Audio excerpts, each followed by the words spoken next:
U 22. čišlje ruského slova u rubriki Tižnjovnik mož prečitati jak predstavena naša kultura u Slovatskej i Poljskej, a zaznačena je i akcija porejenja verbasu. Našo mesta prinoša zvid zo zaznačovanja dnja keresturskej školi, jak i rezultati zo z republičnoho zmahanja zo srpskoho jak njemacerinskoho jazika. Ekonomija piše čiševi placi robit zo švinjarstvom po iskustvu jednej đurđovskej familiji.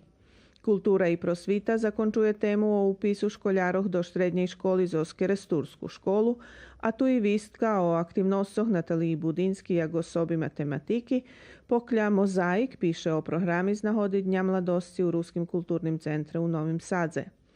Na duhovnim živoce tek zotim jak označeni Vodicov tidzenj i o peršej pričasti u Keresturskej i Mikloševskej parohiji.